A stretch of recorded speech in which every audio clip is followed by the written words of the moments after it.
오늘 말씀은 우리가 이 부활절을 통해서 아브라함의 믿음의 고백을 통해서 우리가 이 말씀을 좀 살펴보겠습니다. 이 부활의 신앙, 복음, 예수를 믿는 것.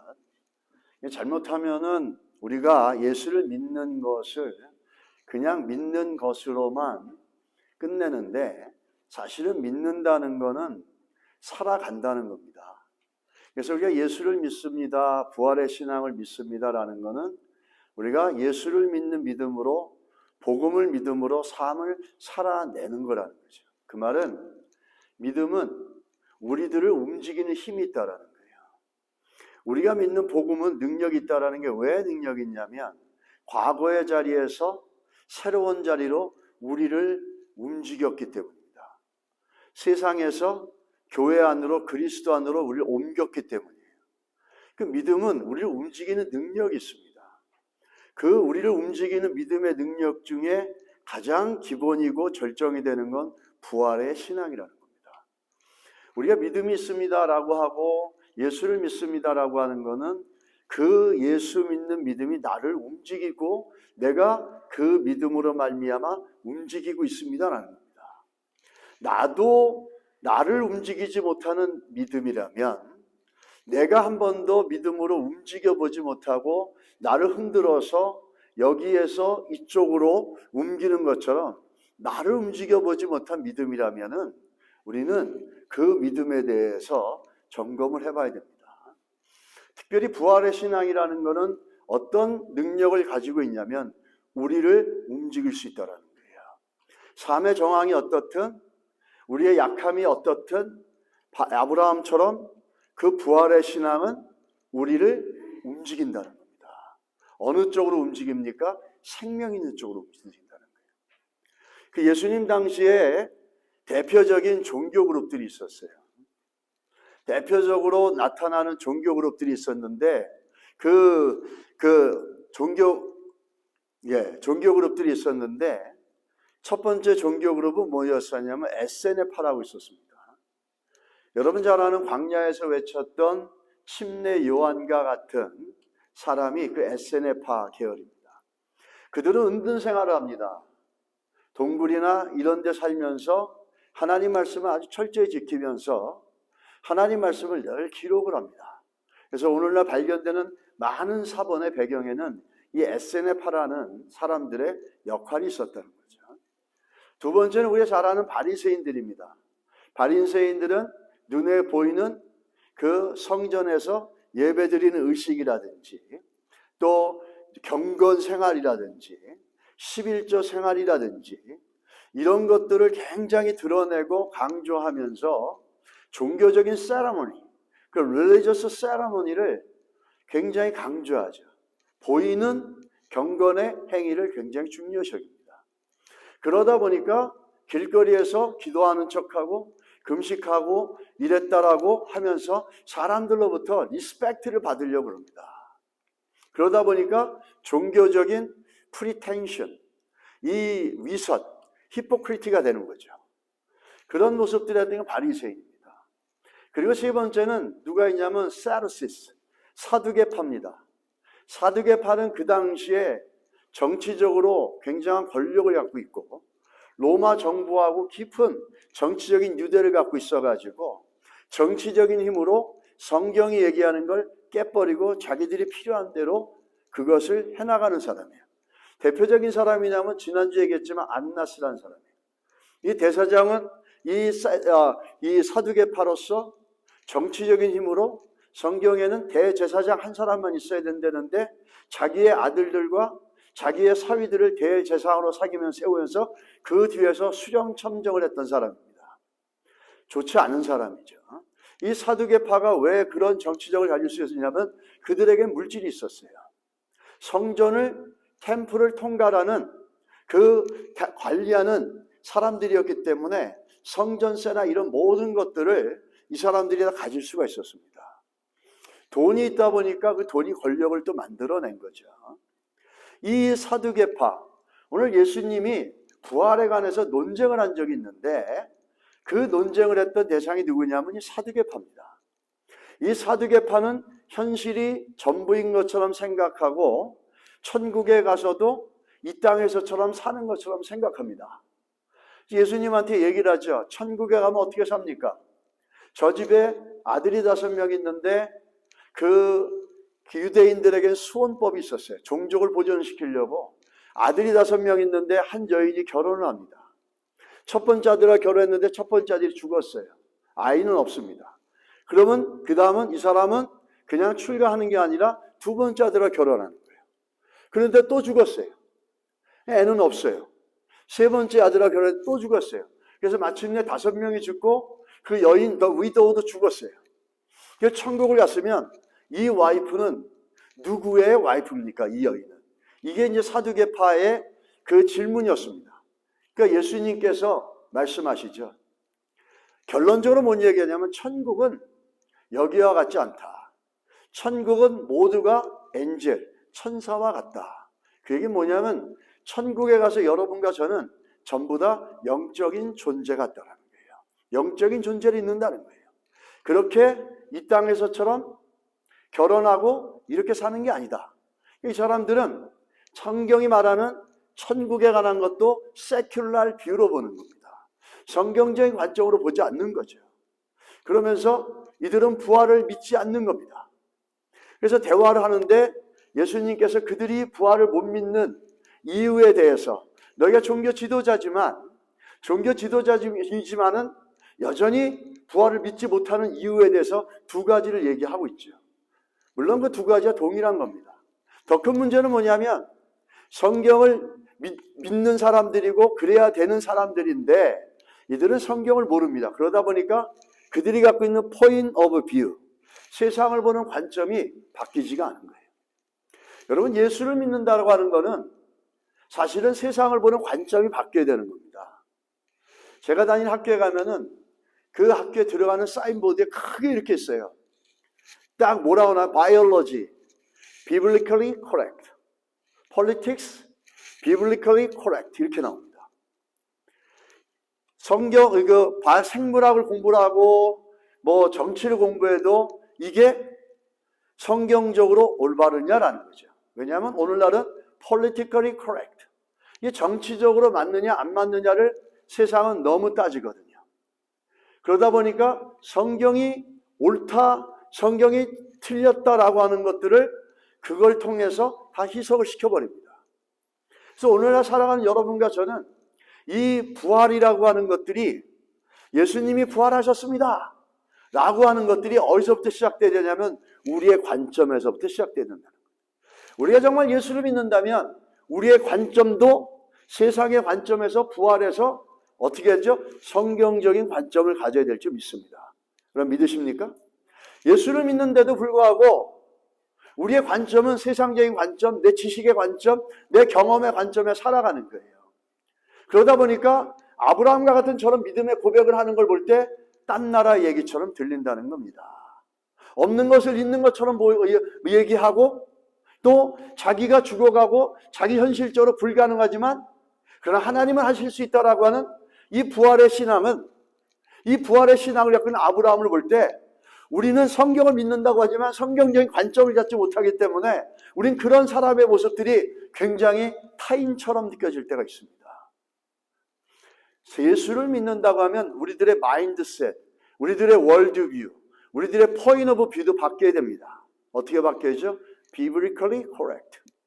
이게 성경적으로 옳으냐? 라고 하는 것들을 우리가 갖고 있을 때 정말 우리의 생각 속에서, 우리의 지성 속에서, 우리의 마인드 속에서 부활의 신앙이 일하고 있다는 거죠. 그러므로 우리를 움직일 수 있다는 겁니다. 우리는 예수님이 대답하면서 뭐라고 얘기하냐면 2가지 지적합니다. 첫 번째 뭐냐면 예수님이 그들에게 대답합니다. 24절에 예수께서 이르시되 너희가 성경도 하나님의 능력도 알지 못함으로 오해함이 아니냐 이렇게 얘기합니다. You are in error 이렇게 얘기합니다. That you don't understand the scripture or the power of God. 하나님의 능력도 성경도 이해 못한다 이렇게 얘기하는 거죠. 너희들이 오해하고 있다라는 거예요. 그렇게 성경을 잘 이해하지 못하고 있고 성경을 잘 모르니까 그들은 천국에 대해서도 관점이 어떤 거죠? 세상적인 관점으로 본다는 겁니다. 또한 문제는 뭐죠? 예수 그리스도의 부활과 부활을 일으키는 하나님의 능력에 대해서도 믿지 않는다는 겁니다. 그래서 두 번째 그들에게 잘못을 또 지적하는 게 똑같은 얘기죠. 27절입니다. 하나님은 죽은 자의 하나님이 아니요 산 자의 하나님이시라. 너희가 크게 오해하였더라. 영어 성경에 보니까 You are badly mistaken. 아주 너희들 심하게 실수하고 있다 이렇게 얘기하는 거죠.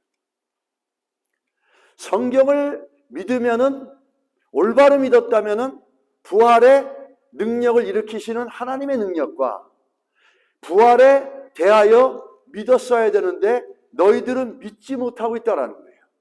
성경을 믿지 못하는 부활을 믿지 못하는 건 성경을 믿지 못하는 거지만 성경을 믿지 못하고 있다라는 게 또 어떻게 나옵니까? 그들의 관점이었지 않습니까? 천국을 보는데 세상적인 관점으로 보는 거예요. 어떤 사람들은 성경을 보는데 세상적인 관점으로 성경을 봅니다. 그거는 거기에서 부활을 받아들일 수 없죠. 기적은 다 빼버립니다. 부활은 기적 중에 가장 큰 기적이지 않습니까? 그것을 이룰 수 있는 하나님의 능력을 무시해버립니다. 내가 이해할 수 있는 것만 이해하고 내가 알 수 있는 것만 압니다. 그건 성경을 모르는 겁니다. 그거는 badly mistaken입니다. 그거는 아주 totally in error입니다. 그건 굉장한 실수 속에 있는 거죠. 여러분 어떠십니까? 이 부활의 신앙을 얘기하기 전에 여러분들이 또 제가 세상을 보는 관점은 어떠냐라는 거죠. 성경을 믿고 있다고 얘기하고 있고 성경을 믿는 성도라고 하지만 우리가 세상을 보는 관점은 어떻습니까? 이 사두개파같이 이렇게 보고 있다면 여전히 세속적인 관점, 내가 가지고 있는 상식, 내가 가지고 있는 경험, 내가 가지고 있는 knowledge를 본다면 어쩌면 정말 부활을 못 믿고 있는지 모르겠습니다. 왜냐하면 우리들의 마인드 속에 우리들의 어떤 인텔렉츄얼한 인텔리전스한 관점에서부터 세상을 보는 이 지적인 활동에서부터 우리들의 관점은 성경적이지 않기 때문입니다.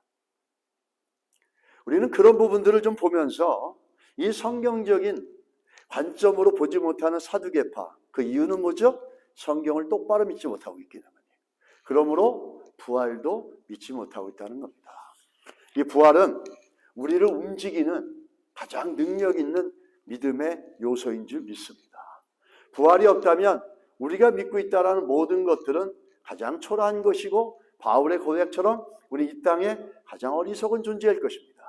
그러나 성경 전체의 부활의 능력과 부활의 소망이 깔려 있기 때문에 우리는 예수 그리스도로 말미암아 그 부활의 믿음이 우리 안에 와서 오늘 이 땅에 살아가면서도 아브라함처럼 상황이 어떠하든 간에 소망 가운데 살 수 있다는 겁니다. 그리고 그 소망이 나를 움직이고 있다는 겁니다.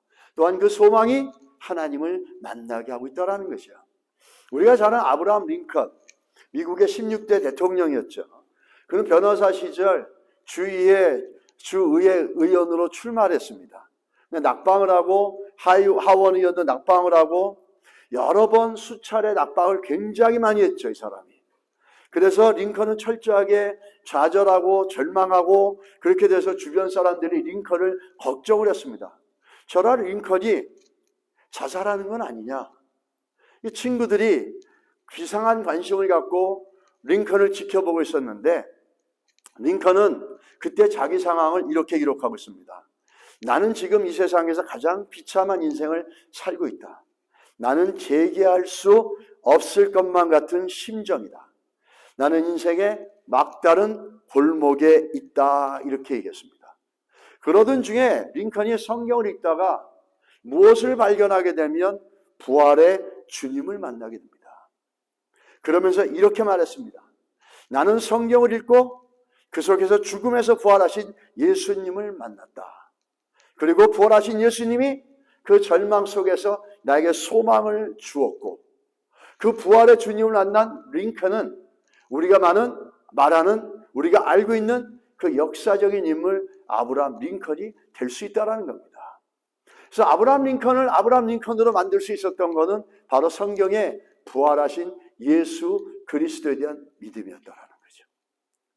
우리는 이런 것을 보면서 아브라함을 볼 때 우리 성경에 나오는 우리 믿음의 조상 아브라함은 어떻게 우리의 믿음의 조상이 되어졌을까 하는 것들을 생각할 때, 물론 아브라함이 우리의 믿음의 조상이 되어졌던 것은 분명한 믿음 때문이었습니다. 이 아브라함은 어떤 믿음이 있었냐면, 첫 번째, 우리가 잘 아는 로마서 4장 18절에 뭐라고 얘기합니까? 없는 것을 있는 것 같이 부르시니라, 이렇게 얘기합니다. 없는 것을 있는 것 같이 부르신다라고 얘기합니다. 이게 아브라함이 자기의 삶에 갇혀있고 자기의 삶과 현실이 참으로 비참해지고 하나님이 약속하신 그 약속의 내용과는 전혀 다르게 흘러가고 그 약속한 걸 이루기에는 너무너무나 상황이 totally different, 완전히 다르게 흘러가고 있을 때 그가 했던 고백이죠. 없는 것을 있는 것처럼 부르신다는 겁니다. 아브라함이 우리의 믿음의 조상이 됐던 건 그 사람이 명문대 출신이고 하버드를 나오고 프린스턴을 나와가지고 명문대 출신이라서 사람들이 선호해서 됐습니까? 아니죠. 그분이 금수저 출신이고 아주 정말 명문 가문 출신이었습니까? 아니죠. 그분은 티그리스 유프라데스강 근처에 갈대우로 지금의 그 이라크라고 하는 지역 속에서 갈대우로 지역에서 아버지는 어떤 사람이었습니까? 우상에 필요한 상품을 팔고 있었던 사람이었어요. 근데 그 사람을 하나님이 아무 이유 없이, 아무 조건 없이 불러서 하나님의 자녀로 삼으시고 하나님의 민족을 세우는데 시조로 그를 세우셨습니다. 부르실 때는 아무 조건 없이 은혜로 부르셨어요. 아무 조건 없이, 아무런 사유 없이 그냥 하나님의 은혜로 부르셨어요. 그렇지만 시간이 흘러가면서 하나님은 창세기 22장에 이 아브라함을 테스트합니다.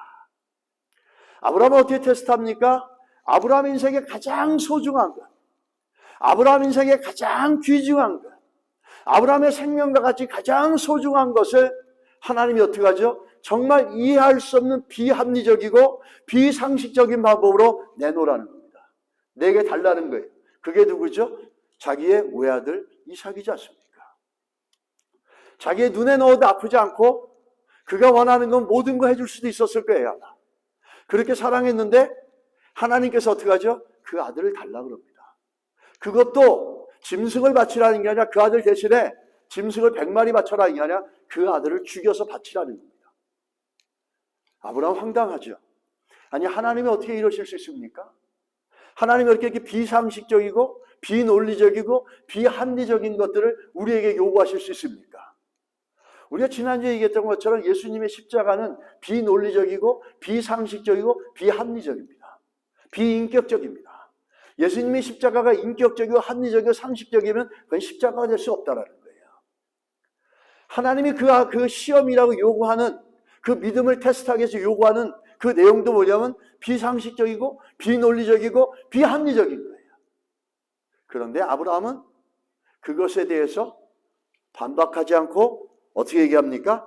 히브리서 11장 19절에 아브라함이 고백합니다. 뭐라고 고백합니까?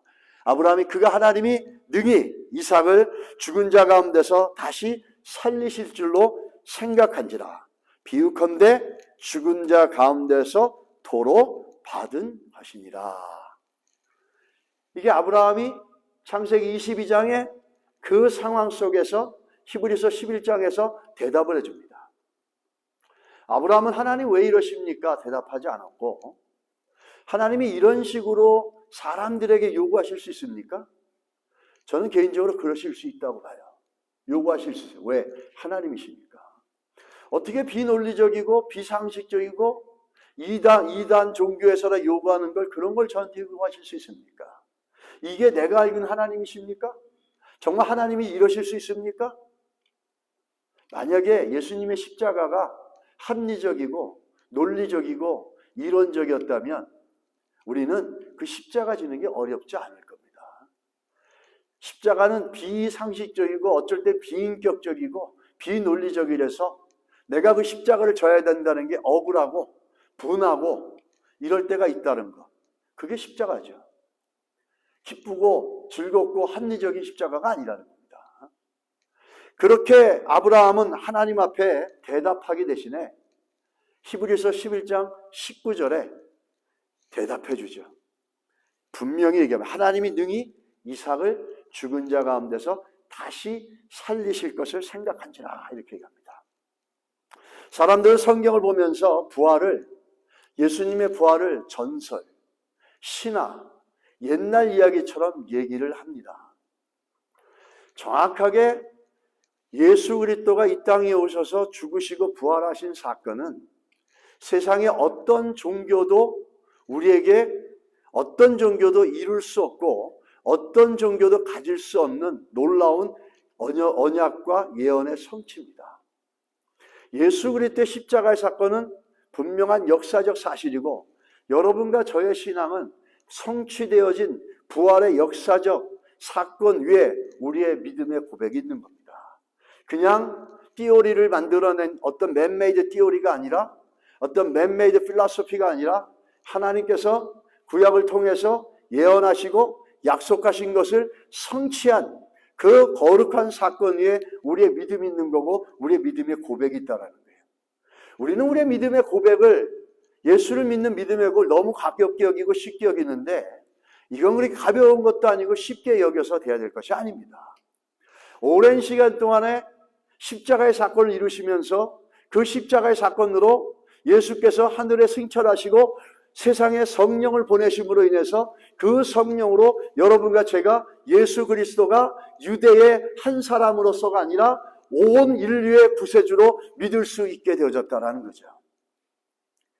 우리는 그 사건 위에 우리의 신앙의 고백이 있다라는 것을 여러분 믿으시기를 바랍니다. 이것이 그 다른 어떤 종교가 가질 수 없는 기독교의 유니크네스입니다.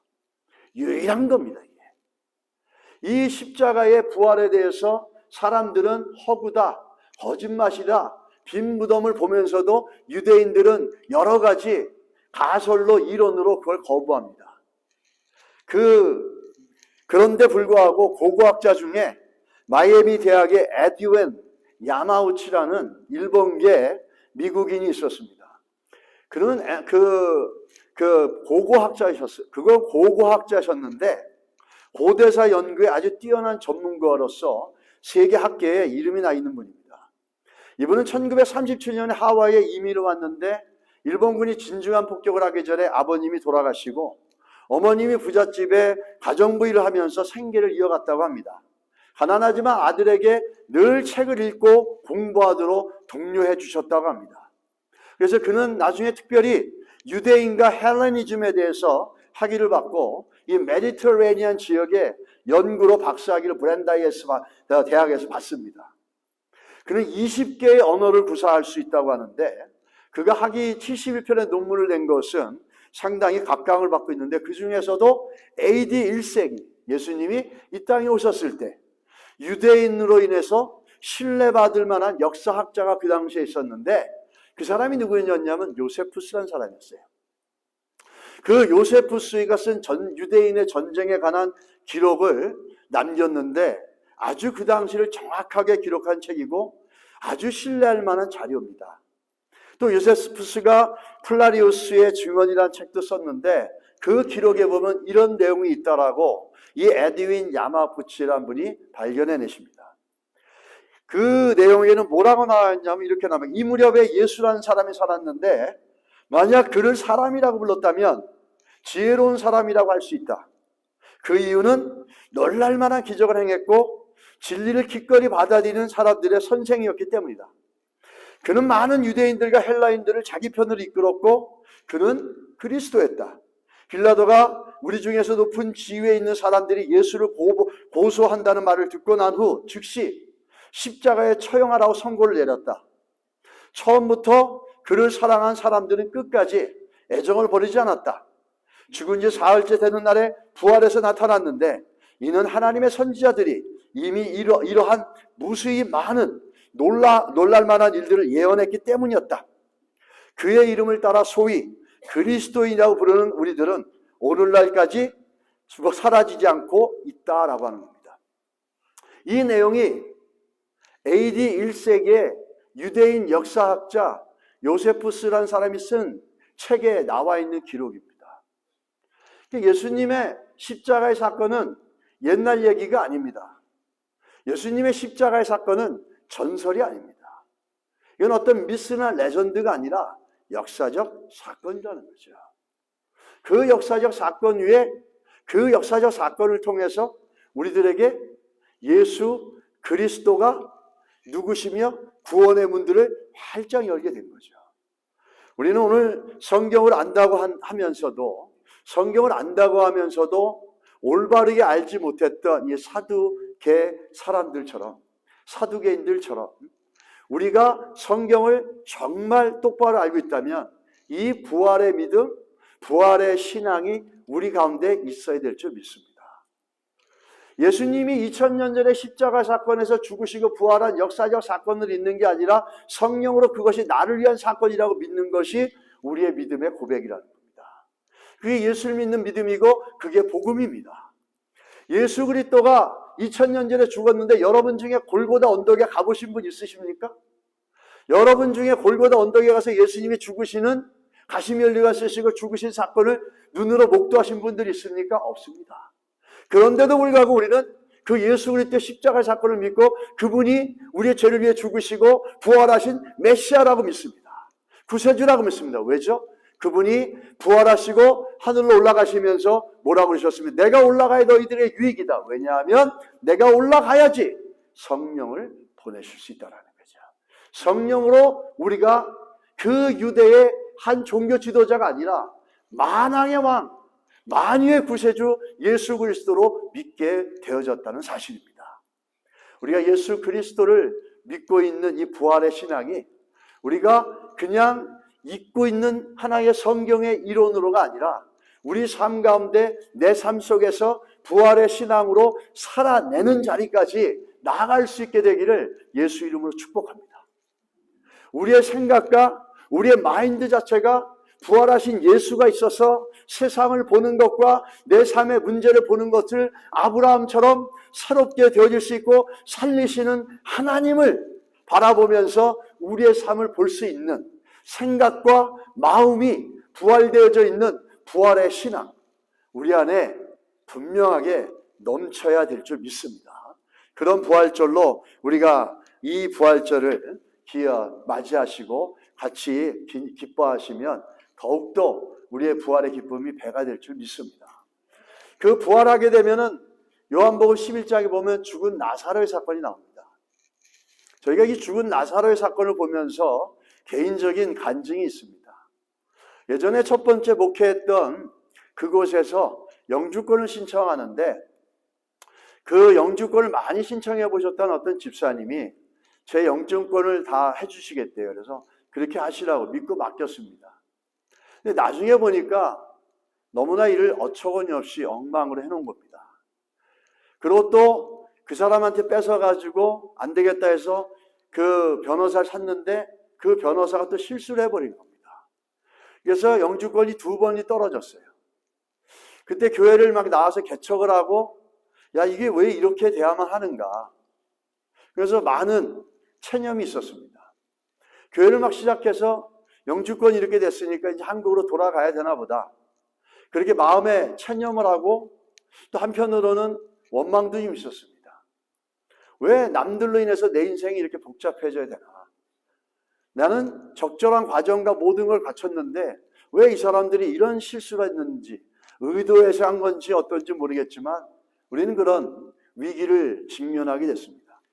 그래서 너무 힘들고 어려운 가운데 있었는데 그때 영주권이 리젝됐다라는 소식이 왔던 그날 우리 집사람이 요한복음 11장 죽은 나사로를 묵상하고 있었어요.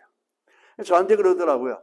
죽은 나사로도 살리시는 하나님이 죽은 영주권을 왜 못 살리겠느냐.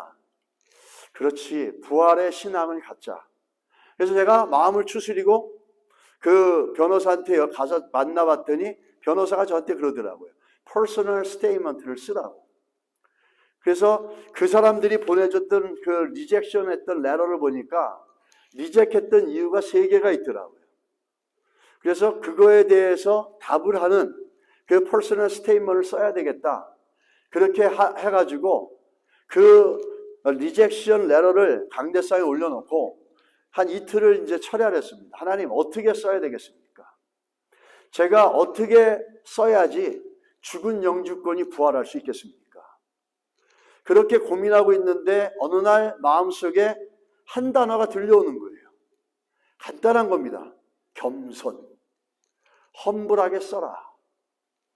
그래서 험불하라. 그 겸손하게 써라. 그래서 어떻게 쓸까?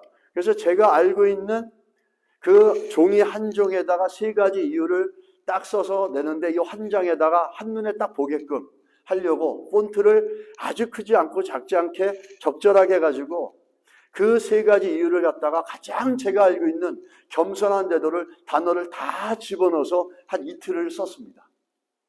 그러고 그거를 보냈죠. 그러니까 변호사도 그렇고 주변 사람들은 이렇게 2번 떨어졌으면 소망이 없습니다. 그렇게 보내고 났는데 그전에는 이제 정리하고 한국을 가야 되겠다. 이런 생각을 했는데 그걸 보내고 난 다음에는 그런 생각이 안 드는 거예요. 오히려 하나님이 하시겠지 하고 기대감이 생기는 겁니다. 그러고 3개월 후 있다 제가 기도원을 갔는데 기도원 갔다가 기도원이 산이라서 전화가 터지지가 않습니다. 기도원 갔다 내려오는데 차를 타고 내려오는데 갑자기 전화기에 메시지가 뜨는 거예요. 그래서 메시지 열어보니까 변호사 사무실에서 막 급하게 빨리 오라는 겁니다. 그래서 왜 그런가 하고서 전화를 했죠. 근데 영주권이 나왔는데 왜 돈을 안 가져오냐는 거예요, 저한테. 그래서 처음에 저는 그 영주권 떨어져서 돈은 내십시오. 그렇게 들었어요. 그랬는데 얘기를 가만히 들어보니까 영주권이 나왔으면 빨리 돈을 갖다 내셔야 되죠. 그러더라고요. 그래서 영주권 나왔다는 말을 안 해주고 영주권 나왔으니까 빨리 돈 내세요 이러는 거예요.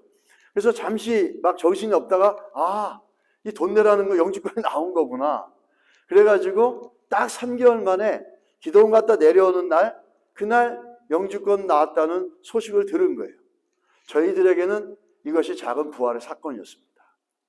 죽은 것 같고 소망이 없고 누군가로부터 실수를 통해서 완전히 바닥으로 갔었는데 이젠 체념하고 한국으로 가야 되겠다 생각하고 있었는데 그때 그 영주권을 정말 기가 막히게 하나님 살려주신 거죠. 우리들의 삶 가운데 닥쳐오는 일들이 있을 겁니다. 그럴 때마다 죽은 나사로를 살리신 부활의 믿음으로 승리해 가시기를 주의 이름으로 축복합니다.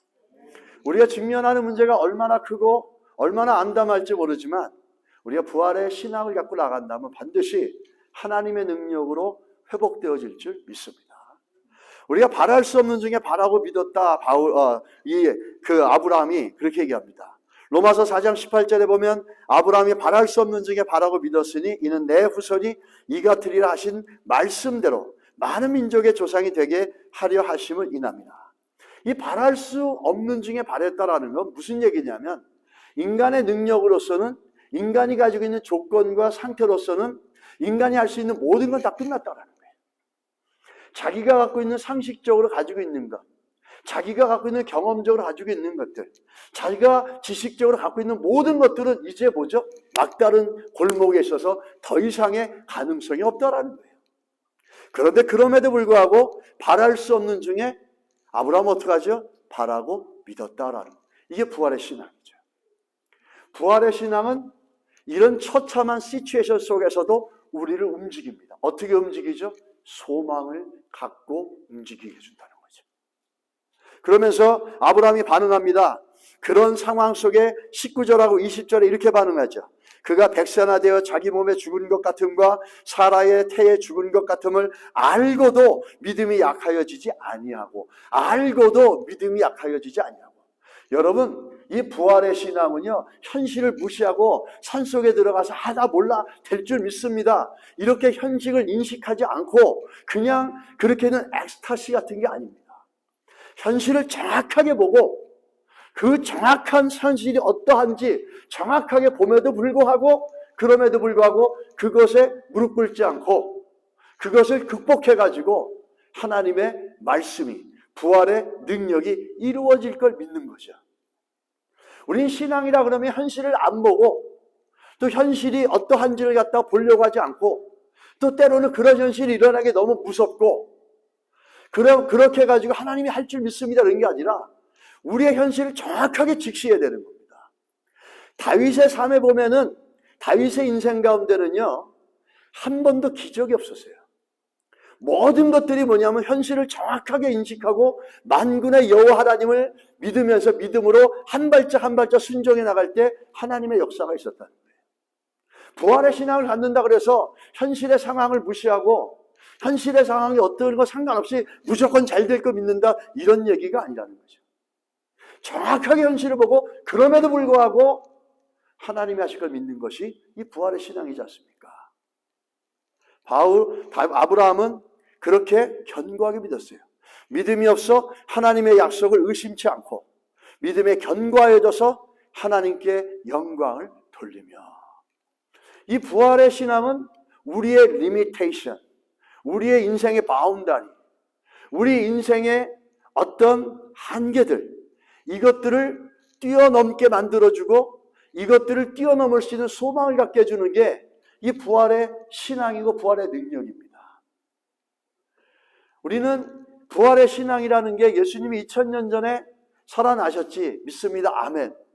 여기로 끝나는 게 아니라 이것이 우리의 다리로 우리의 팔로 또 우리의 삶의 현장으로 적용되어지고 그 안에서 움직여 가야 될 줄 믿습니다.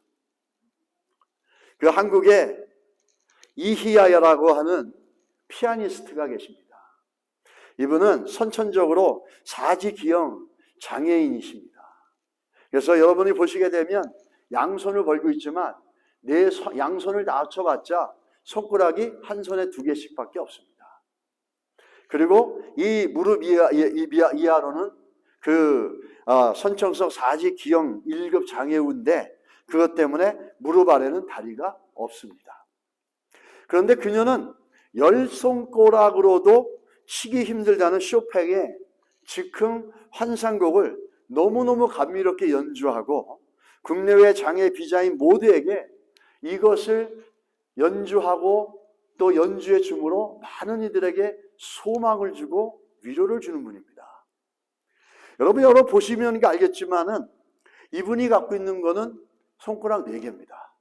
10손가락을 갖고 있는 우리도 치기 힘든 거를 손가락 4개로 치신다는 거죠.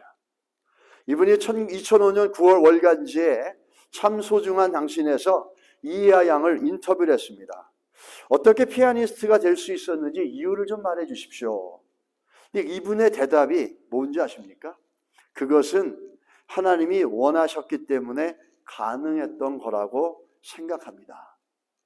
2손 다 합쳐봤자 4손가락밖에 없는데 4손가락을 가지고 아름다운 피아노 연주곡을 할 수 있는 이유를 인간적으로는 불가능하고 정말 할 수 없다고 생각할 수밖에 없지만 이희야 양은 하나님이 내게 해 주시기 때문에 할 수 있다라는 믿음으로 피아노를 친 겁니다. 믿음이 그녀에게 능력과 불가능을 가능케 하는 힘을 주셨다라는 거죠. 그분을 보면은 어릴 때부터 어머니가 믿음의 비디오 성경 테이프를 보게 해주시고 그거를 늘 보게 하고 늘 어릴 때부터 말씀으로 복음이 뭔지를 알게 해주고 복음을 묵상하게 해주셨던 겁니다. 그래서 어릴 때부터 그 마음속에 하나님께서 늘 자신에게 함께 하시고 하나님이 늘 자신의 소망이고 위로가 되어졌다는 겁니다. 그러다 보니까 이 없는 것을 바라보지 않고 이희야 양과 부모님은 없는 것을 있는 것처럼 부르는 믿음의 부활의 믿음의 모습들을 우리에게 보여주고 있다는 거죠. 하나님이 우리에게 원하시고 나에게 원하셨기 때문에 내가 치기 시작했고 하나님이 원하셨기 때문에 하나님이 가능하게 해주셨다라는 것. 이건 하나님이란 분에게 대한 절대적인 소망이 없다면 사실은 낙심할 수밖에 없는 일이죠. 이 죽은 자를 살리신 하나님을 바라보는 이 부활의 믿음을 가지고 있기에 승리할 수 있었고 그는 많은 이들의 위로가 되고 소망을 주며 또다시 자기를 이렇게 만드시고 이끄신 하나님을, 이 부활의 능력을 여러 사람들에게 알릴 수 있는 생명의 통로가 되어질 수 있었다라는 겁니다. 우리 안에도 그런 믿음의 은혜가 있기를 예수 이름으로 축복합니다. 부활의 신앙은 우리의 삶이 어떠하든 간에 우리의 한계를 뛰어넘을 수 있는 능력을 우리에게 제시해 준다는 겁니다. 부활의 신앙은 우리가 믿음으로 살아내게 만들어 주십니다. 아는 걸로 끝나는 게 아니라 살아내게 만들어 주신다는 거예요. 여러분, 우리의 신앙, 내가 믿습니다 하지만 더 중요한 거는 내 삶 가운데 살아내는 믿음이 되시기를 예수 이름으로 축복합니다. 그 믿음이 우리들을 새롭게 하고 그 믿음을 알아갈 때 우리들의 삶 가운데 부활의 열매들이 넘칠 줄 믿습니다. 그런데 아까도 우리가 잠깐 얘기했지만 이 부활의 믿음이라는가, 부활이라는 것은 갈림길에 있습니다. 어떤 갈림길에 있냐면 아는 것과 믿는 것 사이에 이 부활의 신앙이 있다는 거예요. 오늘 그 본문에 읽었지만 로마서 4장 19절에 보시면 뭐라고 나왔습니까? 그가 백세나 되어 자기 몸에 죽은 것 같음과 사라의 태에 죽은 것 같음을 알고도 라고 했죠. 아까도 우리가 말씀드렸지만 아브라함은 자기의 현실의 상황을 분명히 알고 있습니다. 사라가 나이가 들어서 이제는 여인으로서 아이를 가질 수가 없고 자기도 나이가 들어서 아이를 가질 수 없다라는 거예요. 둘 다 자기가 볼 때는 그 현실이 어떠죠? 하나님의 말씀이 이루어지기는 철저히 불가능한 상황이었다는 겁니다. 그는 그걸 분명히 알았어요. 상식적으로, 현실적으로, 이론적으로, 경험적으로 자기가 직면해 있는 상황은 하나님의 약속의 말씀이 이루어지기는 터무니없이 불가능한 상황이고 조건이라는 걸 이 아브라함은 알고 있었습니다. 그런데 알고도라고 그러죠. 그리고 그 안에 빠진 게 있어요. 그럼에도 불구하고 알고도 이게 불가능하다 팩트, 있을 수 없다라는 건데 하나님의 말씀이 이루어질 거라는 소망을 완전히 어게인스트하는 상황인데 그럼에도 불구하고 믿음이 약하여지지 아니하고 이렇습니다. 대부분의 경우는 상황이 이렇게 되면 포기하고 좌절하고 체념하는 게 여러분이나 저 안에 있는 모습들이에요. 근데 아브라함을 통해서 보여주는 부활의 신앙은 현실이 어떠한지 철저히 압니다. 현실로 볼 때는 은행에 잔고를 열어볼 때 택없이 부족하고 불가능하고 내 능력을 볼 때는 도저히 이룰 수 없고 이민자로서 이 땅에 살면서 내 능력으로는 할 수 없고 내가 주변을 보더라도 나를 도울 사람은 아무도 없고 나는 완전히 hopeless, helpless예요. 그걸 내가 정확하게 아는 거죠. 그걸 모르고 믿습니다 이러는 거. 예전에 오카는 목사님이 했던 말씀이 굉장히 가슴에 남는데 젊은 청년들이 믿음이 좋다고 막 그러니까 나는 젊은 청년들의 믿음을 믿지 않는다 이렇게 얘기했어요. 너희들이 세상에 나가서 너희들의 밥그릇과 너희들의 생계 때문에 신앙을 포기해야 되고 신앙이 그것 때문에 뒷전으로 물러질 때 그때도 너희들은 너희들의 이익과 너희들의 먹고 사는 문제를 포기하면서도 신앙을 지킬 수 있냐? 그러고 난 다음에는 너희들의 신앙이 좋다고 얘기할 수 있다. 근데 아직 검증이 안 됐다라는 거죠. 조금만 자기에게 불리하면은 신앙을 포기할 것이고 조금만 현실을 볼 때 도대체 안 되겠다 싶으면 신앙을 뒤로 져버릴 것이고 내 먹고 사는 문제나 내 유불리와 연결되면 나한테 이익이 안 되면 신앙을 포기할 수도 있을 것이고 그런 모든 과정을 통과하고 나서 겪고 나서 그때 가서도 신앙을 지켜나간다면 참 좋은 신앙일 것이다 라고 하면서 이 도전을 하는 모습들이 기억이 납니다. 우리 마찬가지죠. 우리가 정확하게 아는 거죠. 이거를 내가 하게 되면은 나한테 불리해지고 이거를 하게 되면 내가 신앙을 포기해야 되고 내가 이렇게 살면은 말씀대로 사는 걸 포기해야 되고 내가 이 현실을 보고 이 현실에 훅겁돼 가지고 따라가게 되면 나는 이 신앙을 지킬 수가 없고 이 신앙은 뒤로 물러날 수밖에 없다라는 거죠. 그렇게 정확하게 보여지는 현실을 알고 이해함에도 불구하고 아브라함은 어떻게 했죠? 믿음이 약해지지 않았다라는 거예요. 이 부활의 신앙은 그렇게 알아가는 것과 부활의 능력을 믿는 것 사이에 그 가운데 갈림길에 있다라는 겁니다. 우리는 이 갈림길에서 부활의 신앙을 살아갈래도 내가 지금 눈으로 보고 있고 내가 손으로 만지고 있는 현실과 사실이 굉장히 불합리하고 굉장히 나에게 불이익이 되고 도저히 이거는 내가 신앙을 지켜가면서 이것도 같이 지켜갈 수 없는 그런 상황이라는 걸 명확하게 보게 되면 여러분 어떻게 하시겠어요? 부활의 신앙, 이 아브라함처럼 부활의 신앙으로 가시겠습니까? 아니면 나한테 편리할 것 같고 나한테 이익이 될 수 있고 눈에 보이는 현실에 그냥 같이 타협해 가시겠습니까? 부활의 신앙을 만들려면 이 두 가지 사이의 갈림길에서 우리가 항상 갈등할 수 있다는 것을 인식하고 있어야 될 줄 믿습니다. 여러분 믿으십니까? 부활의 신앙은 어느 날 갑자기 탁 터지는 게 아니라는 거죠. 거기에 믿음의 싸움이 있다는 거예요.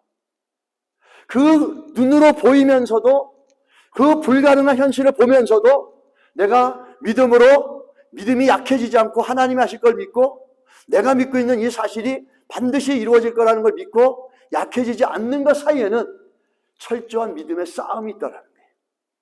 이 싸움을 해봐야지 이 부활의 신앙이 더 견고해지지 대부분의 경우는 이 싸움을 못합니다. 대부분의 경우는 이 싸움에서 실패합니다. 그래서 어릴 때 우리가 신앙을 흑백 논리라도 똑바로 가르쳐야 돼요. 그래야지 나이가 들었을 때 이럴 때 조금 고민이라도 할 수 있죠. 인간은 사악해서요. 가만 놓으면 아이들이 믿음으로 잘 자라겠지. 그렇지 않습니다. 탈무드나 성경에 뭐라고 얘기합니까? 7살까지 노예처럼 부리라고 그러죠. 요한 웨슬리의 어머니 수잔나 웨슬리가 뭐라고 그러죠? 감리교 창시자 애들 기를 때 5살까지는 will breaking. 때려서라도 고집을 꺾어라. 그래야지 하나님 앞에 순종할 줄 안다. 그런데 그냥 가만 놔두면 우리 아이들이 세상에 나가서 먹고 사는 문제가 되고 분명히 명확해. 내가 지금 눈에 보이는 것들이 이렇게 지금 보이는 이것들이 내 신앙을 지켜나가는데 너무너무 걸림돌이 되는 거예요. 그럴 때 그 아이들은 세상에 자기 이익과 연결된다면 이 아는 것과 믿는 것 사이에서 어떻게 하겠습니까? 대부분이 아는 쪽으로 가죠. 눈에 보이는 쪽으로 가죠. 갈 수밖에 없습니다. 그래서 우리가 어릴 때 아이들을 큐티시키고 또 가리키고 훈계도 하고 야단도 쳐야 되는 이유가 그거죠. 신앙은 시간이 간다고 저절로 알라지는 게 아닙니다. 영적인 문제는 나이가 70, 80대인데 해결되는 게 아니에요. 정말 하나님이 은혜를 주셔야 되고 첫 번째는 그 은혜를 주셔도 이 믿음의 싸움을 치러봐야 돼요. 부활의 신앙은 그냥 주어지는 게 아닙니다, 여러분. 이 보이는 것, 아는 것과 내가 믿는 것 사이에서 이 갈등을 믿음으로 내가 이렇게 죽는다 할지라도 내가 아이를 못 갖는다 할지라도 나는 하나님이 하실 걸 믿는다라고 하는 이런 갈등을 극복해낼 때 부활의 신앙이 우리 안에 세들되는 줄 믿습니다. 여러분 믿으십니까? 이 싸움들을 해보고 이 싸움들을 해야지 부활의 신앙들이 정말 있는 거지. 그냥 온실안일에서 늘 그냥 하는 것으로만 하긴 없다는 거죠. 이 아브라함은 그 싸움을 치른 거죠. 아는 것, 눈에 보이는 것, 상식적인 것, 현실적인 것과 자기가 믿고 있는 것이 지금 너무나 다른 거예요. 그 갈등의 싸움을 이겨내서 믿음이 약해지지 아니하고 오히려 하나님께 영광과 찬양을 올려드리라. 할렐루야. 이 승리가 있기를 주의 이름으로 축복합니다. 이 부활의 승리가 우리 가운데 있기를 간절히 소원합니다. 이 싸움을 해보고 이 싸움을 이겨볼 때 정말 부활의 믿음이 뭔지를 안다는 거죠. 우리 부활절을 통해서 이 아는 것과 이 것들 사이에 믿는 것 사이에 갈등이 있다면 정말 승리해 나가는 신앙이 되길 간절히 소원합니다. 우리가 성경을 보게 되면 예수께서는 죽으셨지만 무덤을 남기지 않으셨어요. 다른 모든 종교들은 무덤을 남겨놨죠. 예수는 부활하셨기 때문에 무덤이 없습니다. 그러면서 성경은 부활하신 예수를 얘기하면서 계속해서 우리들에게 요구하는 게 있습니다. 우리 하나님께서 우리들에게 소망이 되신다는 거죠. 그 눈에 보이지 않지만 부활의 믿음은 존재하는데, 이 부활의 이 신앙을 무엇으로 우리가 고백하고 정의할 수 있냐면 하나님께 소망을 두는 겁니다. 왜 하나님께 소망을 둬야 되느냐? 성경이 왜 부활의 신앙은 결국에 뭐냐면 하나님께 소망을 두는 거예요. 어떤 상황에서도 no matter what 하나님께 소망을 두는 겁니다. 하나님께 소망을 두는 것, 이게 부활의 신앙의 고백이고 표현이에요. 근데 왜 성경은 우리에게 자꾸 하나님께 소망을 두라고 얘기하나, 소망을 두라고 얘기하느냐 라고 얘기하는지. 그래서 히브리서에 보게 되면 소망에 대해 이렇게 얘기하죠. 히브리서 1장 19절에 우리가 이 소망을 가지고 있는 것은 영혼의 닷 같아서 튼튼하고 견고하여 휘장 안에 들어가나니. 하나님을 향한 소망은 뭐죠? 영혼의 닷 같아서 흔들림이 없다라는 거예요. 왜 하나님에게 소망을 두라고 우리에게 얘기하느냐? 왜 그런지 아세요? 예수님이 부활하셨기 때문이에요. 예수님이 부활하시고 무덤을 남기지 않으셨기 때문이에요. 그 의미가 무슨 의미인지 아십니까? 하나님은 우리를 만나 주신다는 거예요. 하나님 우리를 인격적으로 만나 주신다는 거예요. 힌두교에 5만 개가 넘는 신이 있지만 성경이 말하는 삼위일체 하나님처럼 우리를 인격적으로 만나 주시지 못합니다. 그들은 만들어낸 것이고 다 죽은 것들입니다. 그들은 사람이 만들어낸 것들이에요. 근데 하나님은 살아계셔서 부활하셔서 우리들을 만나 주시는 분이기 때문에 성경은 우리들에게 소망을 두라 이렇게 얘기하는 겁니다. 어떤 가운데서도 하나님께 소망을 두라 얘기하는 것은 그 소망을 부끄럽게 하지 아니하시고 하나님이 우리를 만나 주신다는 겁니다. 그게 우리가 소망을 하나님께 두는 너무너무 중요한 것이죠. 이 부활의 소망, 만나 주신 하나님, 부활의 하나님은 우리를 만나 주실 수 있다는 거죠. 하나님께 소망을 둔다는 건 하나님이 나를 만나 주신다라고 하는 믿음을 전제하고 있습니다. 한국에 그 유명한 한국교회 아버지라고 하시는 분이 있죠. 그분은 길선주 장로님이신데 그분이 나이가 29살 때 기도하는 중에 하나님을 만나는 놀라운 체험을 합니다. 길선주 장로님은 예수님을 만나기 전에 일명 도사였습니다. 도사. 좀 샤머니스틱한 도사였어요. 근데 어느 순간 이 길선주 도사는 고민을 하게 되었습니다. 마음의 번민이 일어나기 시작했어요. 그래서 깊은 밤, 아주 이른 새벽에 기도를 하기 시작했는데 그 기도의 내용이 이겁니다. 지존하신 하나님이시여, 저는 지금 심한 고민에 빠져 있습니다. 여러 해 동안 신봉하고 믿어왔던 종교 선도는 정말 섬길 만한 도인지 의심스럽고 예수교에서 말하는 영생의 진리 그리고 부활의 진리, 이것이 정말 믿을 수 있는 것인지 마음이 몹시 괴롭습니다. 저를 불쌍히 여겨주시사 이 마음을 좀 가라앉혀 주십시오. 이런 기도를 수삼일 동안 한 겁니다. 자기도 잘 모르는 하나님께 하나님이라 부르면서 어디선가 예수 그리스도의 부활의 이 복음에 대해서 듣긴 들었나 봅니다. 그러다 보니까 마음의 번민과 갈등이 일어난 거죠. 그렇게 오랫동안 며칠 동안 수삼일 밤마다 새벽 1시쯤 되어서 일어나서 기도하는데 정말 예수가 인류의 구세주이라면 나에게 좀 알려주십시오. 나를 좀 만나 주십시오. 이렇게 말을 하고 있고 기도하고 있는데 이 기도가 끝나기도 전에 갑자기 엄청난 소리가 들려오면서 그 청아한 피리 소리가 들려오고 갑자기 땅땅 요랑한 종소리가 들려오면서 이런 음성이 들려오더래요. 그 소리에 이 길선주 장로는 너무 무서웠던 거죠.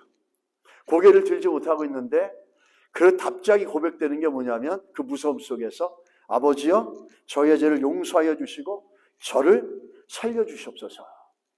이렇게 기도가 터져나왔답니다. 그러면서 울부짖으면서 깊은 회개를 하고 있는데 그 몸이 뜨거워지면서 그 엄청난 성령의 역사를 경험하죠. 그래서 너무 기뻐서 감사의 눈물을 흘렸고 길선주는 새로 태어났다 이렇게 얘기합니다. 결국 길선주 도사는 장로님이 되어져서 한국교회에 우리가 하고 있는 새벽 예배가 이 길선주 장로님인데 생겨진 겁니다. 그때 하나님께서 나타나셔서 하신 말씀이 이거였다는 겁니다. 하늘에서 길선주야 길선주야 길선주야 3번 부르다. 이 3번의 음성을 듣고 하나님을 만나고 죄를 회개하며 예수를 만나고 예수를 구제로 영접하고 한국교회에 엄청난 놀라운 일들을 이루신 분이 됐죠. 여러분, 심지어 도사도 만나주시는 하나님이십니다. 하나님의 자녀들이 소망을 하나님 앞에 두시면 부활하시고 무덤을 남기시지 않은 예수 그리스도, 그 부활을 이루신 하나님께서는 여러분과 저를 만나 주실 줄 믿습니다. 그래서 우리는 끊임없이 우리의 소망을 하나님께 둬서 우리의 삶 속에서 칠흑같이 어두워도 우리를 만나주시는 하나님을 경험해 가시는 부활의 믿음이 우리 가운데 넘치시기를 예수 이름으로 축원합니다.